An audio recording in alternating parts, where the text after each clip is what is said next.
За сайн байцгаана. Та бүхэнд өнөөдрөөс эхлээд энэ Google-тэй холбоотой програмууд дээр ажиллаж сурах ийм хичээлүүдийг, цуврал хичээлүүдийг оруулахаар боллоо. За энэ хичээл маань өнөөдөртөө бол яг Google-ийн талаар танилцуулга хийгээд за тэгээ заавалчгүй энэ Google-ийг ашиглахын тулд нэг Gmail дээр имэйлтэй бай. Gmail-ээр имэйл авсан байх хэрэгтэй. Ямар нэгэн gmail.com-тай байх хэрэгтэй. За тэгээ фолдер шинээр хавтас нээх. За фолдер бас яг нэг ингээд апплод хийх буюу одоо оруулах. За файл оруулах. За тэгээд файлаа хооронд нь нүүлгэж шилжүүлэх тийм ээ. Иймэрхүү форматуудыг үзүүлэе гэж бодлоо. За ер нь л яг эхлээд би сая хэлсэн тийм ээ. Заавалчгүй нөгөө нэг Gmail-тэй байх хэрэгтэй гэдэг. За хэрвээ Gmail-гүй хүмүүс байх юм бол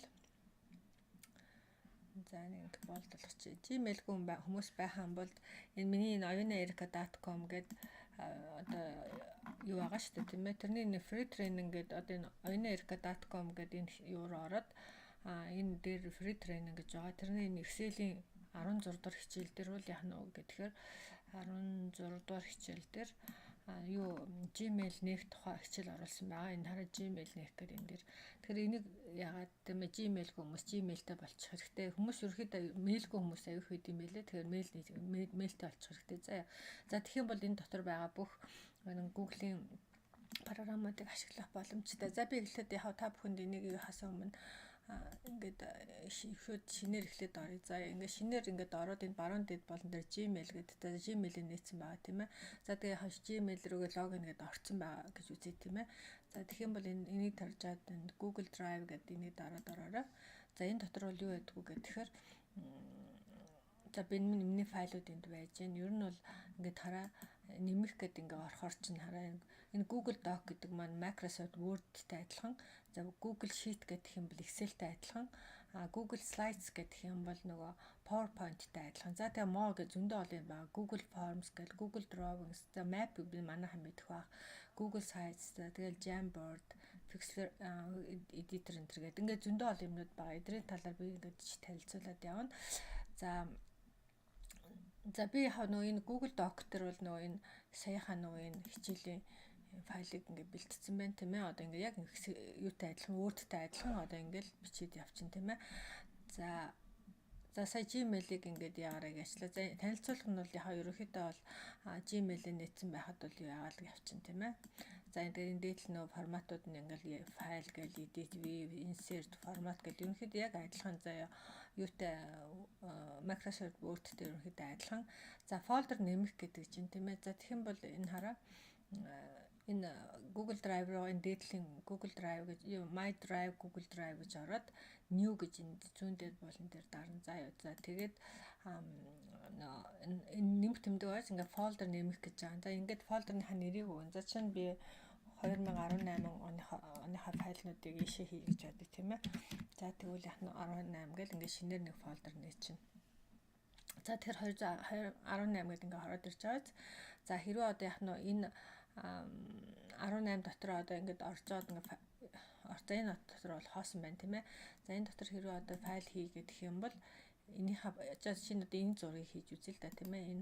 Энийг ингэж баруун кликэд дарж агаад тэгээд ингээ move гэд тийм ээ. Энийг дарчин тэгэнгүүтээ энийгээ за одоо энэ 18 руугаа хийнэ гэж move гэд тийм ээ. Тэгэнгүүт энэ 18 руу бидний нөгөө сайн зураг орчлоо шүү дээ тийм ээ. За ингэж болдог байх нь. За өөр юу вэ? За сая би энэ move-ыг үзүүлчихлээ тийм ээ. За одоо энэ хараа upload folder, за create folder гэж шинээр folder нэхийг бас үзүүлсэн тийм ээ. За тэгэхээр одоо энэ upload folder гэдэг чинь тийм ээ. За upload folder гэхээр нөө өөрийнхөө компьютераас folder энэ Google Drive руу оруулах гэж байгаа байхгүй. За тэхийн тулд яах вэ гэхээр new гэж ороод хараа энэ upload folder гэдэг чинь тийм ээ. За тэгэх юм бол би энэ 2019 оны folder-ыг оруулаа гэж бодох юм бол ингээд оруулчин заяа. Тэгээд upload гэдэг. За одоо энэ чинь ингээд нэлээд том файл бол нэлээд удаан унших байх тийм ээ. Одоо энд ингээд өөрөөр ганцхан зурагтай юм болохоор ингээд орчлоо. За өөр сая юу үзүүлчих бэ?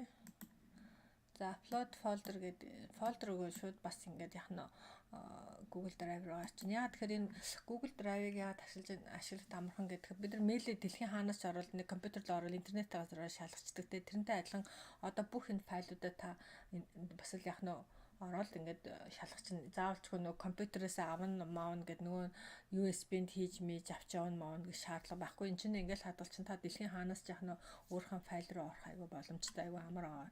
За өшөө энэ upload файл гэдээ бас ерөнхийдөө яг адилхан. New гэж орвол хараа энэ upload файл upload гэж аваад за энэ зургийг оруулъя тийм ээ. Тэгэх юм бол ингээд татаад оруулчихна. За энэ зураг ингээд орчлоо тийм ээ. За энэ зураг энэ хоёрыг хоёулангийн юу яах юм бол ингээд нөгөө shift сумаа зарж агаад хоёулангийн тэмдэглэж агаад баруун тавчид дараа move гэдэг тийм ээ. За тэгээ энэ 19 юм уу 19-оор оруулъя гэдэг юм бол ийшээгээ ингээд орчих нь тийм ээ.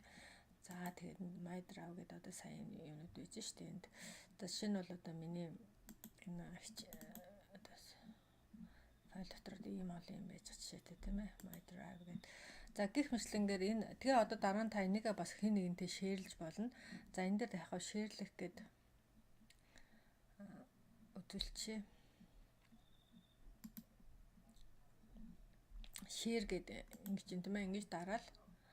За тэгээд энийгээ нөгөө мэйл рүүгээ бичиж штэ. Жишээ нь одоо энэ лугаа би өөрлөгөө одоо нэг эсвэл найз руу энэ файлыг хэн нэгэн лөө явуул шаардлагатай хам бол тийм ээ.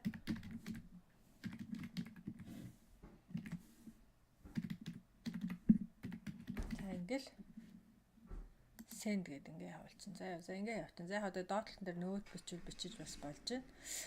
За өөр бас линкийг бас явуулж болдог. За одоо шинэ дээр share гэж дараад тийм ээ. За тэгээд энэ хараа энэ сумыг дараад биш энэ хараа энэ дээр талд энэ линк гэдэг энэ дарж байгаа.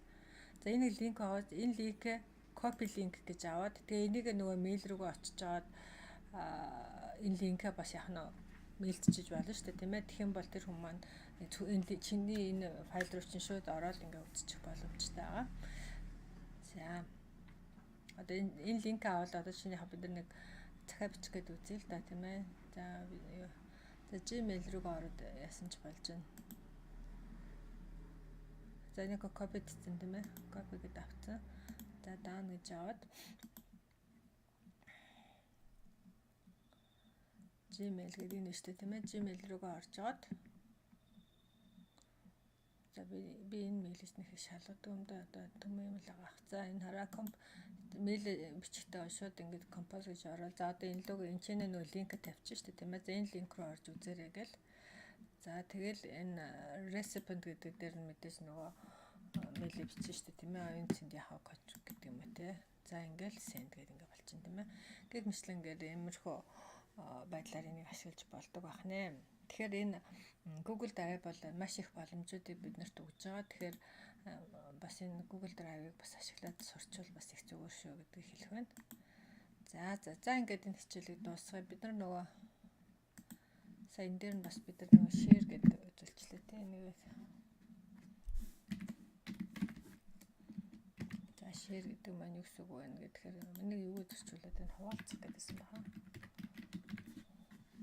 За ингээд за бас энэ хараа энийг ингээд нөгөө энэ paint гэдэг нь яаж бүх формат адилхан болгоё гэдэг юм бол ингээд буцаад ингээд бүгдийг адилхан болчтой тийм ээ. Тэгээ сэвлж мэвлэж шаардлагач байхгүй. Тэгээ эн чинь өөр ингээд сэвлэгдчихдэг. Тэгээ одоо ингээд гараа явчлаа тийм ээ. Тэгэнгүүт Google Drive руугаа ороо саяхан энийг ингээд нэнгүүт бүгдөө ингээд байж шишээтэй тийм ээ. Энэ айгу амар байгаа зү тийм ээ. Тэгэхээр нөгөө Gmail руугаа ороо саяхан дээр Google Drive гэдэг рүү ороод Google Drive руу орвол тэгэл бүх юмнууд чинь дотор байж байгаа нь шүү дээ. Тэгэхээр их амар. Энэ Google Drive-ыг бас сүүлийн үед хүмүүс аягүй ашигладаг болсон. Энийг ашиглаж сураарай гэж хэлье. За баярлалаа.